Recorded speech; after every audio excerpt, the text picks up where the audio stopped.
America আসতে কত টাকা লাগবে, কত টাকা হলে স্বপ্নের দেশ আমেরিকায় আসা যাবে, এই ধরনের প্রশ্নটা প্রতিনিয়ত আসে আপনাদের কাছ থেকে।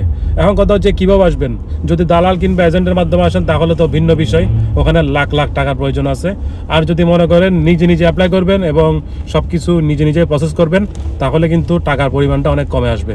নর্মালি যেগুলা জেনারেল ভিসা, এই যে যেমন B1 B2 তারপর স্টুডেন্ট ভিসা, এগুলোর ক্ষেত্রে $185 যে ভিসা ফি সেটা আপনাকে দিতে হবে। $185 মানে বাংলাদেশি টাকায় 20-22 হাজার টাকা হবে। এগুলো হলো নন পিটিশন বেস ভিসার ফি। আর যেগুলো পিটিশন বেস ভিসা সেগুলোর ফিটা একটু বেশি, $205, বাংলাদেশি টাকায় প্রায় 23 থেকে 24 হাজার টাকা। আর এসব পিটিশন বেস ভিসার যে ক্যাটাগরি সেগুলো হচ্ছে আর ভিসা, মানে রিলিজিয়াস ওয়ার্কার ভিসা, অ্যাথলেটিক কিংবা যারা আর্টিস্টরা আছে তাদের জন্য হচ্ছে পি ভিসা, যাদের এক্সট্রা কোনো অর্ডিনারি পাওয়ার আছে, মানে এক্সট্রা অর্ডিনারি কোনো অ্যাবিলিটি আছে, সেটাকে বলা হয় ও ভিসা। এইসব ক্যাটাগরির বাইরে আরও কয়েকটা ক্যাটাগরি আছে, যেমন কে ক্যাটাগরির ভিসা, যেটাকে বলা হয় ফিয়ন্সে, মানে বয়ফ্রেন্ড গার্লফ্রেন্ড ভিসা।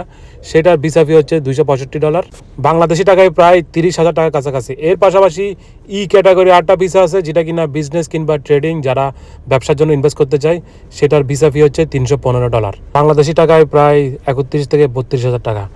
আশা করি আপনারা প্রশ্নের উত্তরটা পেয়ে গেছেন। আমেরিকা আসতে কত টাকা লাগবে ভিসার ক্যাটাগরির উপর ডিপেন্ড করে 20 থেকে 30-35 হাজার টাকা পর্যন্ত যাবে, যারা মানে নন ইমিগ্রেন্ট ভিসা নিয়ে আমেরিকা আসতে চান। আর প্লেন ভাড়াটা তো নিজেকেই বহন করতে হবে। তো এই হচ্ছে আমেরিকার বিভিন্ন ক্যাটাগরির ভিসা ফি। আশা করি আপনার ভিডিও ভালো লাগবে, সবাই শেয়ার করে দেন বেশি করে।